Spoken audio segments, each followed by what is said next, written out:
Thank you, Rebecca. Thank you very much for that. And thank you, Victoria. And thank all of you for staying around, so many of you. This is a fantastic crowd for the last session of the day. And I have a pretty good reason. I think I know the reason for that, and that's because of our guest, His Excellency Mr. Imed Fakhoury, the Minister of Planning and International Cooperation. Your Excellency, welcome again to the Euromoney stage. Very, very pleased to have you here. You said it as we walked in and as we were talking that you hoped there'd been robust debate. I think there's been an element of that, and I hope that we can have a little more of that on this discussion. And as I also said, your two preceding colleagues, the Minister of Finance and the Central Bank Governor, talked not only but primarily about the need to build macroeconomic stability on one hand and to maintain financial stability on the other. They were very much, I hope you agree, the audience, putting forward this idea that you have to have stable foundations to build upon. And so really I think the thrust of our discussion should be towards, let us assume that those foundations are built. Sorry, I've lost the ability to speak English. But what are we going to build on them? So I've just flown in from Kuwait. I flew in last night and I spent the preceding week in Riyadh. Both countries, to a variety of degree, have visions for their futures. Now, this is not the place where we discuss those visions, although some of the Vision 2030 in Saudi has a role in Jordan through the NEOM project, whatever one thinks the likelihood of that happening is or not. What's Jordan's vision? So where do you see the country going? What do you see as the potential? And how will that make it more resilient to the external shocks that Jordan seems prone to, unfortunately, through no fault of its own, I must say? Thank you, Richard. It's a great pleasure to be with all our participants today. And to be fair and to build correctly on my two predecessors at the opening session, I think one has to also factor in the size of the disruptions that we faced to understand why was there a disruption and how are we resuming, let's say, the development path of the country. So the short answer, yes, of course, Jordan has a very clear vision of where we're heading. We're now at the beginning of the Jordan 2025, which was launched in 2015. But let's go back a little bit to the beginning of the 21st century. So Jordan was performing relatively well on the overall economy. We've done about 6.7% real growth from 2000 to 2010. We probably missed opportunities, and we have to always try to reflect backward to see where were the opportunities that we missed. And I think the reason why they look very clear now is because what happened in 2011 and the years that followed. So in 2011 was a very critical, disruptive year that has stayed disruptive for almost now 7 years. We had the so-called Arab Spring breakout. We lost our gas supplies from Egypt. Oil went up to $110, $120. Food commodities went up massively in prices. I think a lot of people forget what the disruption was. Then we had hundreds of thousands of refugees that came in. There were a failed state in Syria, a civil war. We had 380 kilometers with Syria, 180 kilometers with Iraq that became a massive security military burden that incurred costs actually to maintain the stability and the safety of Jordan. If you look at it in 2012 specifically, the cumulative fiscal effect, direct costs of these multiple crises was close to $5 billion. If we had not started a process to stop everything, focus on making sure we don't lose our fiscal, monetary, and macroeconomic stability, very few countries would have survived that. Why? We've had a 14% increase in population because of the Syrians, 1.3 million. If you add up, that's about 100 million going into the EU That's about 64 million going into the US. And we're not comparing resources or per capita income or anything. Just show volume. So for people to understand what the disruption is to a size of our economy and the limited carrying capacity that Jordan has. And today, the total number of refugees in Jordan is 3.6 million. That's the largest population of refugees. Actually, Jordan hosts 15% of the world refugees. We're the largest country to do that. So where do you go from that size of disruption? So the size of disruption fiscally was 5 billion. That's probably 45% of the budget at that time. Basically, if you don't take measures that are severe, excessive, and of course there are going to be tough austerity measures that are going to be anti-growth, but you would have lost the fiscal stability, government would have not been able to pay its commitments, and we would have lost the stability of the JD, which has been a great strategic objective for macroeconomic stability in the country and continues to do that. So the first parallel track we worked on was very much stop the bleeding. We had excessive, quick decisions to get out of subsidies in the areas of oil products, in the areas of electricity. It took us about 3-4 years to fix the electricity. The downside, we did the fixing of these big subsidies by having the higher tranches cross-subsidize the lower ones. We still need to improve that going forward because it's inefficient on the high-paying sectors and so on. And we did that in collaboration with a standby arrangement with the IMF, followed with an extended fund facility, second program with the IMF. What did that do, that specific program? We built a gas terminal, we resumed the imports of gas, we moved very quickly and belatedly on accelerating the renewable energy. There was a very good point about disruption. We used a negative disruption to catch up. I wish we did that in the prior years. Of course, it's easier to look back when oil was very cheap and that was not a pressing priority on us. And in 2012, the total government revenue was covering only 67% of the current expenditures of government. You know what that means. You know, you're on your way to possibly become bankrupt if you didn't do that.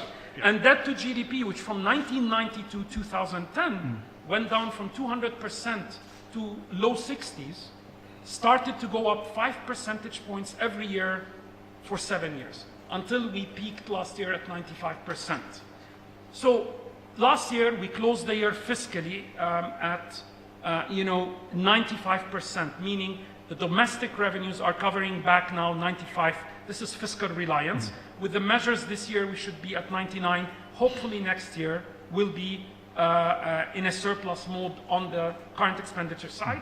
In a second track, we moved aggressively to increase assistance to Jordan, not because we want to be less self-reliant, but because what has happened to Jordan with these external disruptions, the international community under the fair burden sharing principle should actually step up and assist a country that kept its border open, that received a lot of refugees, and did the moral and the right thing, as we have historically done always as a nation. And we had the introduction of the Gulf Cooperation Council Fund, the GCC fund, which was pushed and implemented very well. It was the main reason we continue to have a capital expenditure program as a government. We launched the Jordan Compact and the Jordan Response Plan to document, in partnership with the international community and the UN, the burdens we are carrying as a nation, so that we hold them accountable and keep the pressure on them that this is a global public good as a nation hosting all these refugees, and it is also part of your responsibility as an international community to give us additional assistance and that. And we built on the fiscal reform measures to re-stabilize fiscally, monetary-wise, and macroeconomically on that. And the third parallel track, which was by 2015, we came back to the point after catching our breaths as a nation with all these massive disruptions, we resumed our development path. So up to 2010, we were at the midpoint of implementing the 10-year plan of 2005 to 2015, which was called the National Agenda. Yep. It had been disrupted massively. In 2015, we went back and launched a new 10-year plan, the Jordan 2025, to cover the next 10 years, having brought back the basis, as you mentioned, of fiscal, monetary, and macro stability, with a vision now to move and focus on growth, employment, competitiveness, and so on. Okay, so there's so much in what you've just said. I'd like to unpack a bit of it. Sure. Let's start with the international community. I've said, you weren't here, but I was saying that speaking for the international community, which I can't, but I think what Jordan's done is amazing, and as you say, it's the ethical, moral thing to do, and many congratulations for doing that. Since you started that process, since the war in Syria started, we've seen Brexit, Trump, the rise of populism. We've seen, some people would say that everyone is now more focused. We saw the European version of the refugee crisis, only 1 million, rather than the 100 million that it would be pari passu. Rudely awakened a very wealthy continent.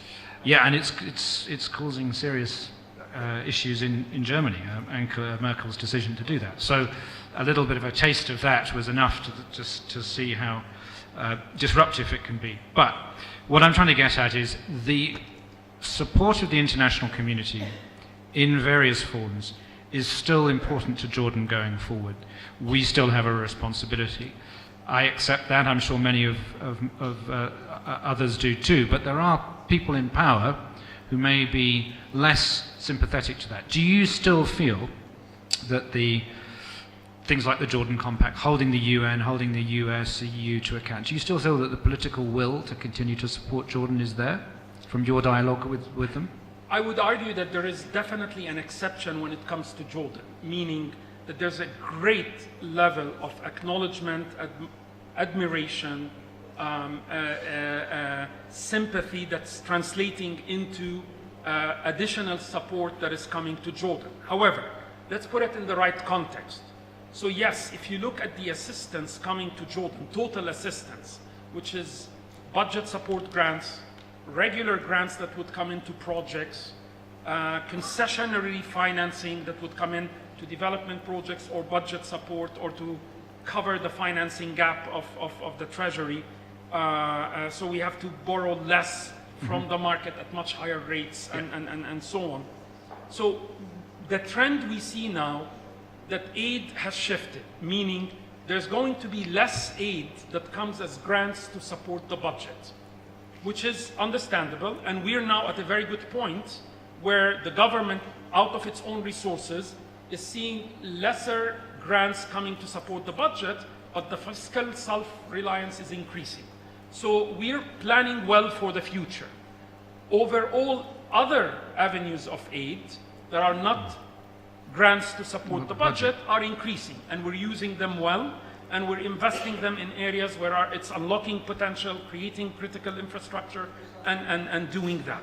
So the short answer is when you see the world getting less aid in many cases, let's use the US. You just probably saw or read that Jordan signed the new 5-year MOU with the United States. I led the negotiating team. It took us 7 months at a time when aid, foreign assistance by the US was going down to everyone. Jordan was treated as an exception. We increased the MOU period for 5 years. The amount of minimum aid to Jordan increased 28%, from $1 billion in the prior MOU to $1.275 billion annually. And that's, of course, can be more every year depending on what Congress allocates. So that's a strong voice of the strategic partnership that Jordan has with the EU, with the US. Yes. The EU increased its aid, Germany increased its aid, France increased its aid, the UK increased its aid. And what's interesting for most people, Jordan at the end of 2010 became a middle-income country. And when you become a middle-income country, the OECD countries in the world usually choose not to give you aid. But they've all made exceptions given the circumstances that Jordan was undergoing that was not our own making, given the pivotal role that Jordan plays in peace, security, stability, fighting extremism, in interfaith dialogue, and so on. Jordan punches way above its weight. We're a small country with a great pivotal role, with a great contribution to the world and to the stability and security and the peacemaking of this region. And I think there's very good acknowledgement. So it's not just the West, with including Canada and everyone else, but it's also China. That was my stepped next up, question. the Japanese, and so on. And yes, there's a new reality in the world that the Gulf Cooperation Council countries are talking more trade and investment rather than aid. And that's an adjustment we have to deal with. They are critical partners for us. They're critical partners for our exports of expatriate professional labor. They're export markets. They're an important investment partners, important tourist partners in terms of incoming tourism. So our relationship does not go through one prism, which is what is the assistance only. Sure. We have a full-fledged, comprehensive relationship with all the partners all around the world, and we're trying to maximize the development partnership, the investment partnership, the trading partnership, the tourism partnership, and as well as the strategic, political, military security partnership with all our partners in the East, within the region, and with the West. And I think Jordan stands as a country that has been very effective in balancing relationships with countries that are at odds with each other globally, but are working with us jointly on, for example, the de-escalation zone in southern Syria, where you have Jordanians, Russians, and Americans having produced a stable zone in the south of Syria that has been a breakthrough and the most stable one in terms of the Syria conflict. And that's, I think, what is different about Jordan and how Jordan distinguishes itself. Thank you. China. Where does Jordan fit into China's OBOR, One Belt, One Road? Does it fit? What are the Chinese, who have never really been that, I mean, they've always been a little quiet in this part of the world, but clearly President Xi is now putting the internationalization of China's economy and politics even higher priority than before. So where does China fit into this equation? You mentioned them, but maybe you could talk to more specifics about what they're doing. Listen, China is a very important increasing partner. And I would argue it's not only China, but also India on the Asia side. Sure. So Jordan has always been a small country with big ideas and big ambitions. We always knew very early on as a nation that the best path for us is to integrate globally, open up the economy, and build relations with everyone. And this is part of diversifying, your partnerships, yes, and making sure that, you're part of where the majority of the countries in the world are heading to. So with China, we've had a tremendously increasing relationship. I think now they're the second largest trading partner with Jordan. We have developed a development even program with China, which usually deals with low-income countries, but they've made exceptions for Jordan. We have, in 2015, signed the highest level of strategic partnership, called the Strategic Partnership MOU, during the visit of His Majesty to China, which is the highest level of partnership that China has with any country. We are members in the One Road, One Belt, the Silk Road, and the Sea Road initiative, and we're working now on detailing these agreements. And China has been an aggressive partner in terms of bidding for infrastructural opportunities and projects in Jordan.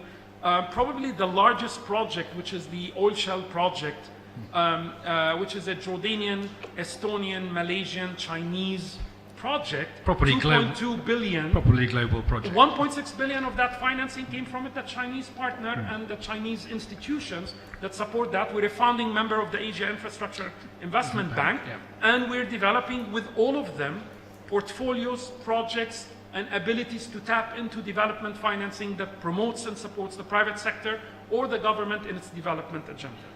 So let's turn, thank you very much. I mean, we've really talked there about the international cooperation part of your role.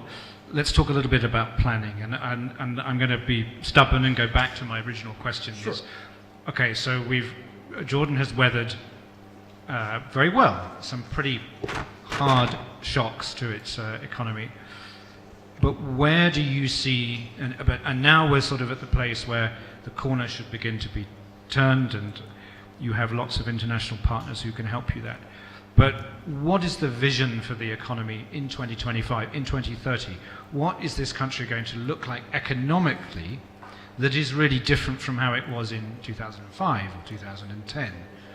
Because I think that's the key thing that we've been missing today. Absolutely. I'm sure you told them, but let's tell them again. So listen, Jordan was trying in the first decade of the 21st century to move from a patriarchal economy to a large extent, which is the legacy of the 20th century into a much more competitive, self-reliance, balanced economy that is very integrated into the global economy and so on. And we were slowly moving in that direction. I would argue we've had certain wrong policies. We've lacked some political will in terms of successive governments taking a little bit deeper reforms in vertical and horizontal areas that could have compensated possibly some of the costs we have incurred during 2011 to 2017. But it's always smarter to look backward and so on. But it's important to always assess so we don't repeat that the next time.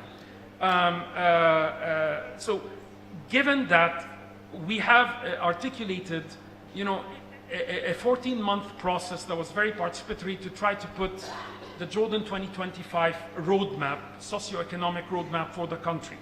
And it is very much focused on two pillars, given the realities and the geopolitics surrounding us. And there is no indication, unfortunately, that the region around us is stabilizing in a way that anyone can predict. I think the uncertainty is so high that you have to kind of design your policies to factor in this high uncertainty in politics, in security, in military developments, in failed states, in whether the region is going to stabilize or not, and protect your national economy to the maximum and try to see if you can bypass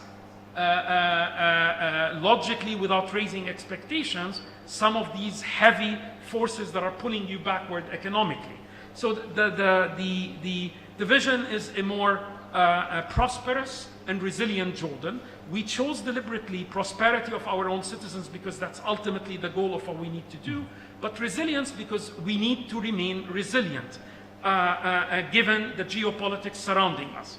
And within our vision, we have great targets that we know that we want to achieve at the macro economy. We want to bring back debt to GDP to under 60%.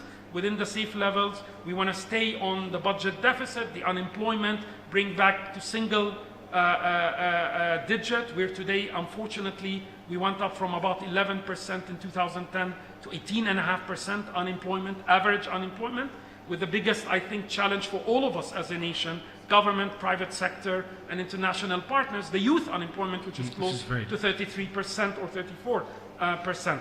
We're focused on a much more productive and competitive economy that is based on a concept of economic growth engines that are led by 9 clusters. And it's not sectors, but clusters. These are clusters like in health, where we have health tourism, biotechnology, pharmaceuticals, and all of that as a cluster with backward-forward linkages that is creating the jobs of the future, doing that. I use that as an example, and so on. An economy that's very much has 4 objectives: an empowered and active citizen, a stable and safe society, an efficient and effective government, and a dynamically and globally competitive private sector. And this is truly the transformation we need to be leading. There are 7 principles to this vision, making sure that we're all law-abiding, the rule of law concept, a merit-based economy, government, private sector, so meritocracy, participatory approach. You can no longer do top-down in the 21st century. You have to do bottom-up, you have to create buy-in, you have to engage everyone, and we have not had a perfect track record as successive governments in that, and this has to become the modus operandi of the way we excellence, competitiveness, sustainability, and institutionalization. These are the 7 principles for a collective action of this nation, government in partnership with the private sector, with civil society, pushing that agenda forward. We are now implementing this 10-year roadmap through successive, what we call executive development programs. There are a 3-year integrated government development plan that is the basis of producing the 3-year budget that gets approved in Parliament. We need to be moving aggressively to make sure that we stay the course. We implement these reforms.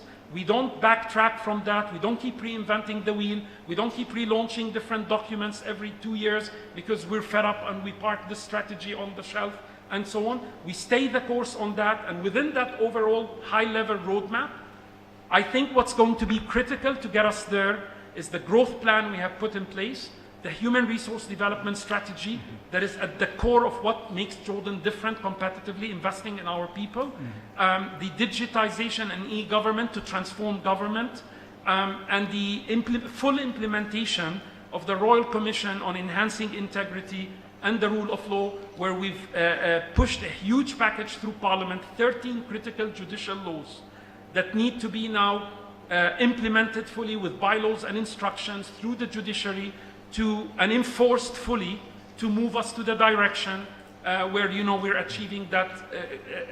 My message to all our private sector is the road is hard.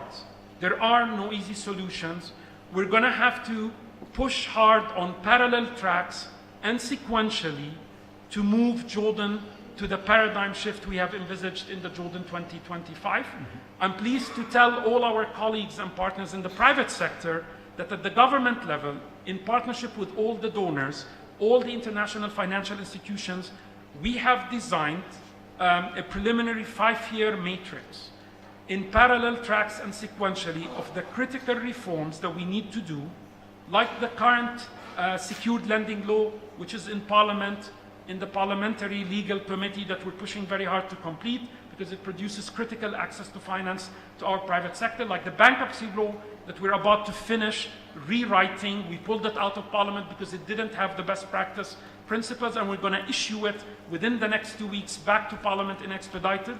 We have a very aggressive agenda of reforms that we need to push very hard to transform and make sure Jordan goes to the vision I have articulated, which is very well mentioned. And I remind everyone, please go back to the Jordan 2025, use it in your lobbying as the private sector with government, and let's all of us do the roles that have been carved out for each one of us within that roadmap that we have put for the country.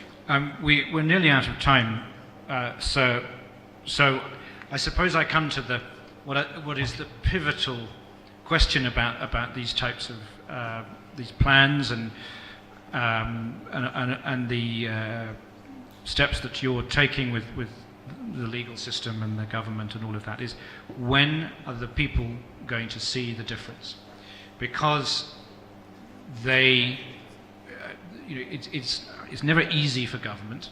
I'm not a believer in that governments are bad, but sometimes it takes more time than governments admit for the effects of their policies to come through.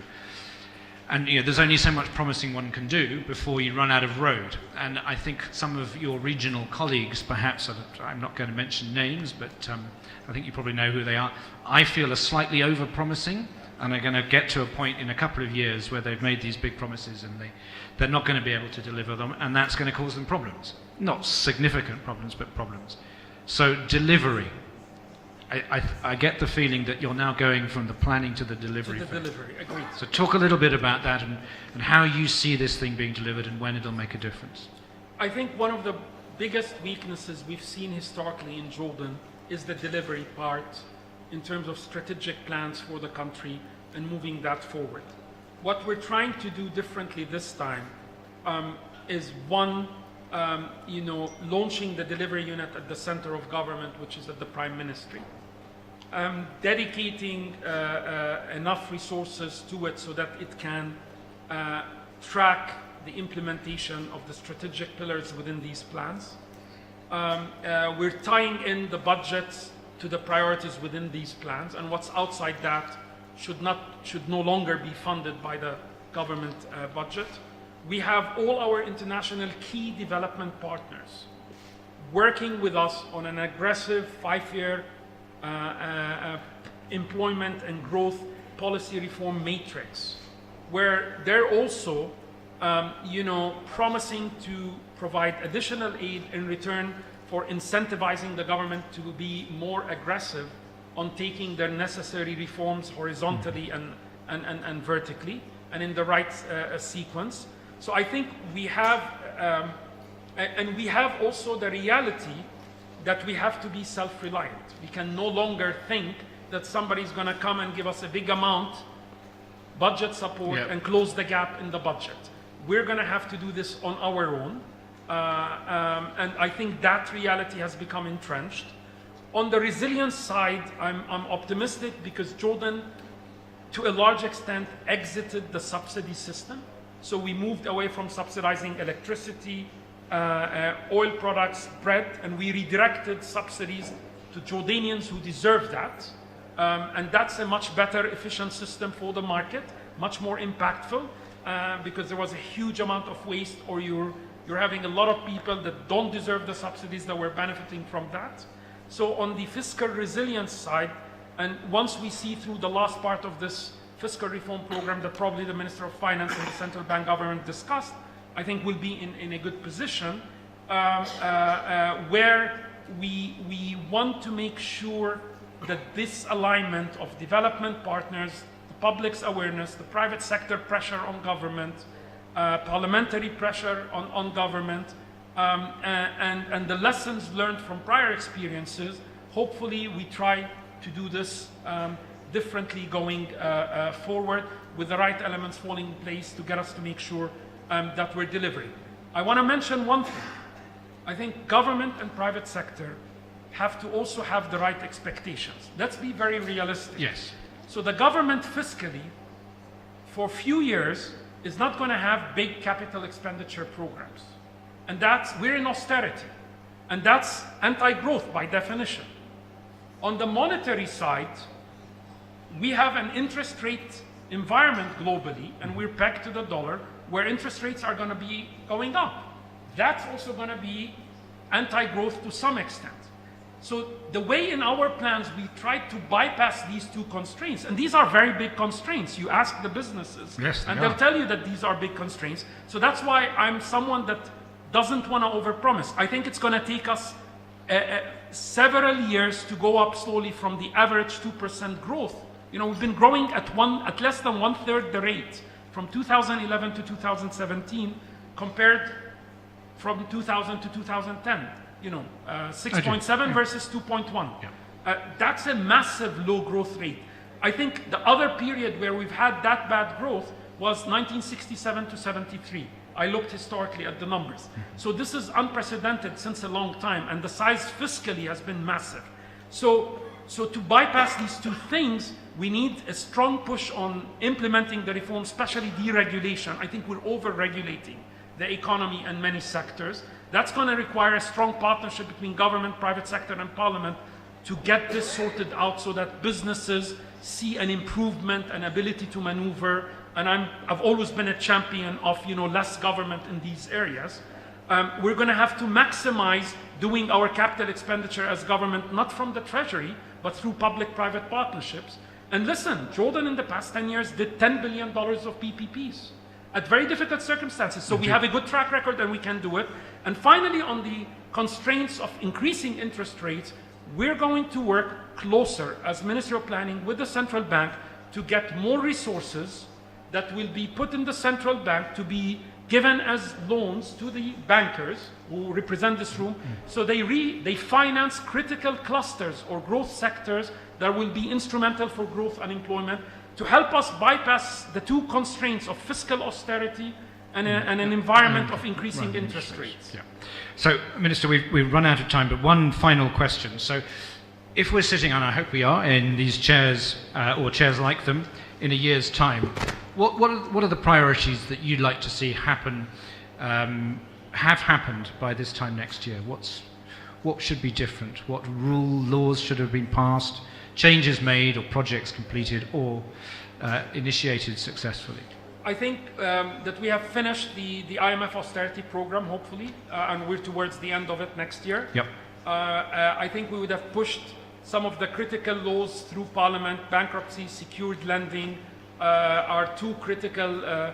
Today in Parliament there's a critical law on health accountability or medical accountability that will be critical for the health tourism segment, and I hope we succeed in pushing that through.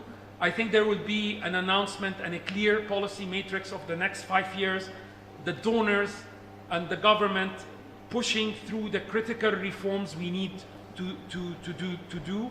And I think there'll be also clarity on a pipeline of PPPs and projects that are being tendered out to deliver the capital expenditure. I think there has to be clear reporting through the government on how much we've implemented from the digitization agenda, the Jordan 2025 overall umbrella, and we... I said one thing. Yeah, and we report on an annual or semi-annual basis to the public. We've delivered on this. These are the things that are in the red, and these are the things that are still work in progress. So that type of a relationship where we're reporting through the delivery unit on progress against these plans, so the public rebuilds its confidence more back into government processes, that we're heading in the right direction. Well, Minister, thank you very much. Your energy is extremely impressive, as always, and I'm sure we all feel more confident having listened to you and your commitment to doing this, and we look very much forward to interviewing you again in due course. So, before I let you go for lunch, please join me, don't clap yet, in thanking the Minister, and let me thank you for staying, and this is the close of the conference. So, thank you, Your Excellency. Very good.